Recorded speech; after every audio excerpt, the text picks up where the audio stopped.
ನಾನ್ ದುಡ್ದು 1000 ಎಕರೆ ಮಾಡ್ತೀನಿ. ಸತ್ತೋದ್ರೆ ಮೂಲೆ ಎಲ್ಲ ಬಿಸಾಕೋದು. ಸೆಂಟ್ರಲ್ ಹಾಕಿದ್ರೆ ರೇಟ್ ಕಡಿಮೆ ಆಗುತ್ತಲ್ಲ. ನಾನ್ 1000 ಎಕರೆ ಮಾಡಿದ್ರು 1000 ಎಕರೆಯಲ್ಲಿ ಸೆಂಟರ್ ಅಲ್ಲಿ ಟೆಂಪಲ್ ಏನ್ ಕಟ್ಟಲ್ಲ, ಮೂಲೆ ಅಲ್ಲಿ ಹಾಕ್ತಾರೆ. ಇನ್ನು ಅದೇನಾದ್ರು 5-6 ಕೋಟಿ ಹೋದ್ರೆ ಎಕರೆ ಅಲ್ಲಿ ಹಾಕಲ್ಲ. ಒದ್ದು ದಿಗ್ಲೈತಿ ನೋಡ. Hard reality of the life ಯಾರಿಗೂ ಗೊತ್ತಿಲ್ಲಲ್ರೋ. 70, 80, 90 ವರ್ಷ ಬದುಕಿ ಸತ್ತೋಗ್ತೀವಿ. 75-80 ವರ್ಷ ಬದುಕಿ ಮಕ್ಕಳನ್ನ ತುಂಬಾ ಓದಿಸಿರ್ತೀವಿ. ಇಂಜಿನಿಯರ್ ಓದಿರ್ತಾರೆ, ದೊಡ್ಡ ಕೋರ್ಸ್ಗಳು ಓದಿರ್ತಾರೆ. 80-90 ವರ್ಷಕ್ಕೆ ಅಪ್ಪ ಸತ್ತೋದ್ರೆ ಮಗನೋ ಮಗಳು ಏನಂತಾರೆ, ಬಾಡಿ ಎಷ್ಟೊತ್ತಿಗೆ ಬರುತ್ತೆ ಅನ್ಸ್ತಾರೆ. 80-90 ವರ್ಷದ ಡ್ಯಾಡಿನ ನಿಮಿಷಗಳಲ್ಲಿ ಬಾಡಿ ಮಾಡಾಕ್ತಾರೆ. ಇದೇ ನಿಜ.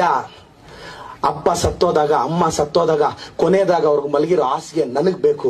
ಅವ್ರು ಹಾಕೊಂಡಿರೋ ಬೆಡ್ಶೀಟ್ ನಾನು ಎತ್ಕೊಂಡು ಹೋಗ್ತೀನಿ. ನಮ್ಮ ಅಪ್ಪ ಹಾಕಿರೋ ಶರ್ಟ್ ನ ಆಲ್ಟರ್ ಮಾಡಿ ನಾನು ಹಾಕ್ಸ್ಕೊಂತೀನಿ. ನಮ್ಮ ಅಮ್ಮ ಕಟ್ಟಿರೋ ಸೀರೆನ ನಾನ್ ಸುಟ್ಕೊಂತೀನಿ ಅಂತ ಯಾವ ಮಕ್ಕಳು ಕಿತ್ತಾಡಲ್ಲ. ಆ ತಲ್ದಿಮ್ಮನ ಹಾಸಿಗೆ ಎತ್ಕೊಂಡು ತಿಪ್ಪೆ ಅಲ್ಲಿ ಬಿಸಾಕ್ತಾರೆ. ಬೆಡ್ಶೀಟ್ ನ ಕೂಲಿ ಅವ್ರಿಗೆ ಕೊಡ್ತಾರೆ.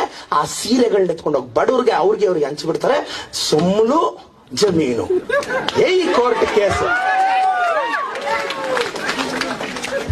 ಅದಕ್ಕೆ ಪಾಪ 80-90 ವರ್ಷ ಆ ಮನೆಯಲ್ಲ ಯಜಮಾನ ಆಯಮ್ಮ ದುಡ್ದು ಸತ್ತೋಗಿರ್ತಾರೆ.